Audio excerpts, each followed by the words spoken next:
તો હલો મારા કલેજાઓ, કેમ છો? મજામાં? આઈ હોપ કે તમે બધા મસ્ત છો. તો ફરી એકવાર મસ્ત મજાનો વ્લોગ સાથે હું આજે રનિંગ મારવા માટે પણ આવી ગયો છું. તો આજ ઘોંઘાટ બહુ આવે છે કારણ કે દરિયો છે, તમે જોઈ શકો છો. આ બાજુ બાવર છે, અમારા જંગલ છે, ફોરેસ્ટ, ડુંગરી ફોરેસ્ટ. તેમાં હાવજની બહુ બધી જંગલી જાનવરોની બીક છે. ઠીક છે, હું હજી જંગલમાંથી આવ્યો છું કારણ કે હજી અમારા મેમ્બરો આવે છે રનિંગ મારવા માટે, પણ હજી આવ્યા નથી હજી, કારણ કે 3:30 ઉપર થઈ ગયું છે અને એ 4 સાડા 4 આવે છે. તો થોડી વાર હું એનો વેટ કરી, હજી તો અમે અખાડે જવાનું છે મારે ચાલતા ચાલતા, એટલે લગભગ ના પૂગીને તા એ લોકો આવી જશે. બાકી જો આવો બધો નજારો છે. બાકી હું તમને જે નવી કરશું એ હું બતાવતો જાય છે. જો ટાઈમ રહેશે તો, નકર જો રનિંગ મારવામાં બીજી થઈ જાઉં, કારણ કે આજ 10 કિલોમીટરની રનિંગ મારવાની છે અને ચાર્જિંગ પણ ઓછું છે, એટલે બધા નિયમોનું પાલન કરવું પડશે, કારણ કે ચાર્જિંગ રાખવું પડે, કારણ કે અહીંયા ફોરેસ્ટ છે ને એટલે. બાકી તમે જો હું અહીંયા બાવરિયા પાસે જાઉં છું, તમને ફોરેસ્ટ બતાડો. આ તો હજી ખાલી દરિયાના અમુક બાવર છે ને એ છે. જો અહીંયા કોકે બોટલ ઘા કરી છે, આવડી જ બોટલ છે આ જ કંપનીની. બાકી જો આવું બધું અહીંયા છે. બહુ અઘરું છે ભાઈ જંગલ. આ બાવરિયા પછી જવા મને બહુ બીક લાગે, કારણ કે એકવાર મને મધ કવડેલું ને ત્યારથી બહુ બીક લાગે. મધ કવડવાના ફાયદા પણ ઘણા બધા છે. તમને એમ થતું છે કે મધ કવડવાથી શું ફાયદો થાય? ભાઈ આ ઝીણું મધ આવે, ખબર તો નાની માખ આવે, ભમરા મધની વાત નથી કરતો.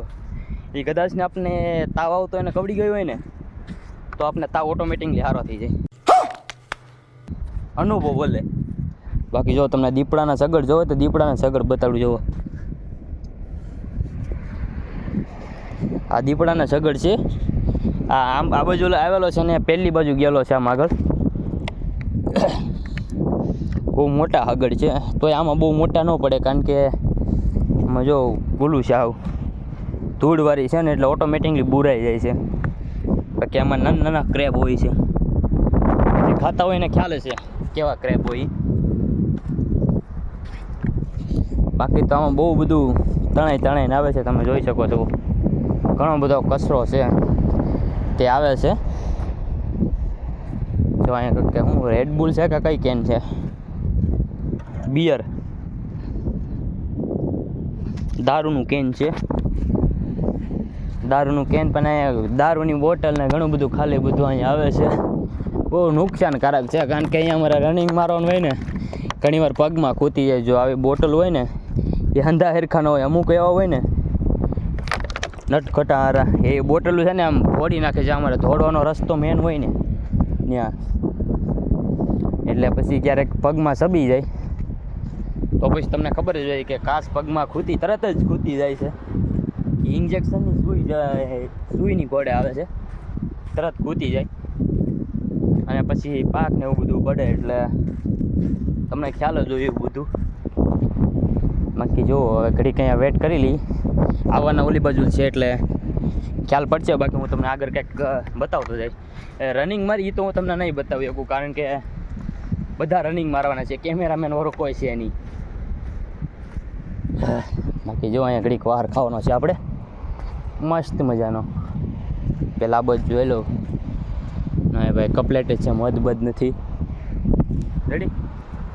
તો ઘડીક અહીંયા વેટ કરવાનો છે મસ્ત મજા. અહીંયા નથી કરો, કારણ કે અહીંયા બેહાય એવું સારું નથી. અહીંયા આ પહેલાં બાવરે કરવાનો છે. લા ભાઈ જો આ જે બેકડા બતાવે ને તેને અમે થાપણ અમારા થાપણ કહેવામાં આવે છે. એ પ્રાઇવેટ જમીન છે, ઘણા વર્ષો પહેલાંના ખેતી પણ કરતા. બાકી તમે જોઈ શકો છો આવો બધો નજારો છે અહીંયા. તો અહીંયા આપણે બેસવાનું છે. બોટલ અહીંયા મૂકી દઈએ. આ બધું થોડુંક જોઈ જોઈએ. જો બધું ફોરેસ્ટ છે અહીંયા.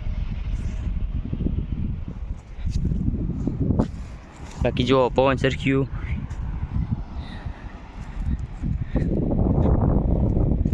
અહીંયા બોટું છે. બાકી ચાલો તમને આગળ હું મળું છું. વ્લોગમાં બન્યા રહેજો, મજા આવશે. તો મિત્રો 8:30 કિલોમીટર રનિંગ મારીને મારી હાલત હાવ ખરાબ થઈ ગઈ. તો મિત્રો જો અમારા દરિયાનું મસ્ત મજાનું લોકેશન છે અહીંયા. તમે જોઈ શકો છો સૂરજ આથમી રહ્યો છે. બાકી આવો બધો મસ્ત મજાનો નજારો હતો ને પછી અમે ભાગ્યા હતા. તો અહીંયા અમારી એકેડેમી આવેલી છે. થોડુંક શૂટ મેં કર્યું છે ને પછી ડાયરેક્ટ અહીંયા વેવો છું. તમે જોવો આ જે આપણું જૂનું લોકેશન છે એનું ઈજ છે. બાકી તું જાઉં છું વાડીએ. જો પાણી સુકત હોય કેટલા બધા પક્ષીઓ છે. જો લા ભાઈ મસ્ત મજાના વ્યૂ અને લોકેશન સાથે સાંદા મામા પણ મસ્ત મજાના દેખાય છે. થોડુંક ઝૂમ કરીને બતાવી દઉં. વાહ ભાઈ આજે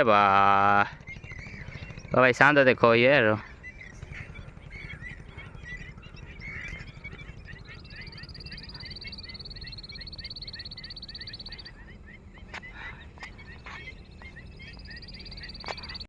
શાંતભાઈ બરાબર ફોકસ નથી થતો. તો એકચ્યુઅલીમાં માફી માગું છું હું. તો મારા હાથમાં બોટલ છે હતી એની એ પણ ખાલી છે અને मैं जा रहा हूँ घर पे. तो गाइस अब वीडियो बहुत लंबा हो जाएगा तो इसी बात पे यही वीडियो ख़त्म कर देते हैं. तो अगर हमारा वीडियो आपको पसंद आई है तो ज़्यादा से ज़्यादा लाइक करें, शेयर करें और सब्सक्राइब करें. जय हिंद जय भारत.